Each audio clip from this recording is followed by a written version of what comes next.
ভাইরে ভাই, আবারও বাংলাদেশের হয়ে মাঠে নামবেন এক সময়ের বিশ্বসেরা অলরাউন্ডার সাকিব আল হাসান।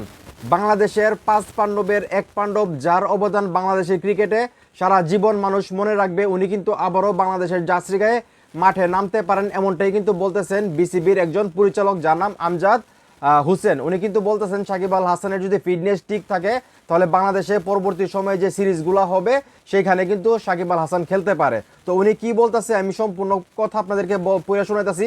তার আগে একটি রিকোয়েস্ট, যারা সাকিব আল হাসানের ভক্ত আছেন ভিডিওটা এত তো শেয়ার করেন, যাতে বাংলাদেশে সাকিব আল হাসানের যত ভক্ত আছে সবাই যাতে ভিডিওটা দেখে এবং তারা যাতে খুশি হয়ে যায়। তো আমজাদ হোসেন বলতেছেন বোর্ডে সাকিবের ব্যাপারে আলোচনা করা হয়েছে এবং সর্বসম্মতিক্রমে সিদ্ধান্ত গ্রহণ করা হয়েছে যে যদি সাকিব অ্যাভেলেবেল থাকে, ফিটনেস ঠিক থাকে এবং যেখানে খেলা হবে সেই বিনুতে যদি যেতে পারে তাহলে নির্বাচক প্যানেল তাকে বিবেচনা করবে।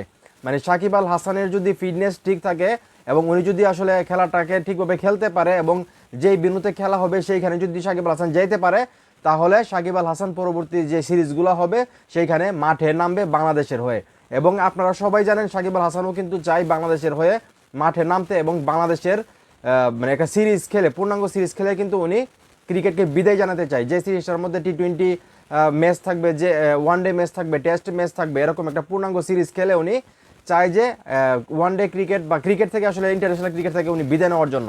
তো দেখা যাক আসলে বিসিবি যে কথাটা বললো যে সাকিব আল হাসান যদি ফিট থাকে, উনি যদি আসলে বাংলাদেশের হয়ে খেলতে চায় তাহলে ওনাকে আবারও সুযোগ দেওয়া হবে। তো এই নিউজটা শুনে আমি মনে করি বাংলাদেশের অনেক ভক্ত আছে যারা আসলে সাকিব আল হাসানকে ভালোবাসে, তারা অনেক খুশি হবে। সাকিব আল হাসানেরও এইটা ইচ্ছা, সাকিব আল হাসানের যারা ভক্ত আছে তাদেরও এটা ইচ্ছা। তো বিসিবি কিন্তু সেই ইচ্ছা পূরণ করতে চাইতেছে। বিসিবি বলতেছে যে সাকিব আল হাসান এমপি নির্বাচন করার আগে উনি একজন খেলোয়াড় ছিল এবং উনি বাংলাদেশকে যথেষ্ট পরিমাণ অবদান আছে ওনার, সেই ক্ষেত্রে আমরা একজন খেলোয়াড় হিসেবে সাকিব আল হাসানকে বিবেচনা করব। তো যাই হোক, এখন এই মুহূর্তে যারা আমার এই ভিডিও দেখতেছেন, আপনারা আসলে কতটা খুশি হয়েছেন যে সাকিব আল হাসান আবারও বাংলাদেশের জাতীয় দলে খেলার সুযোগ পাবে? আপনারা কি চান যে সাকিব আল হাসান আবারও বাংলাদেশের জাতীয় দলের জার্সি গায়ে মাঠে নামুক? তা অবশ্যই কমেন্ট করে জানাবেন। ভিডিওটা ভালো লাগলে অবশ্যই শেয়ার করবেন।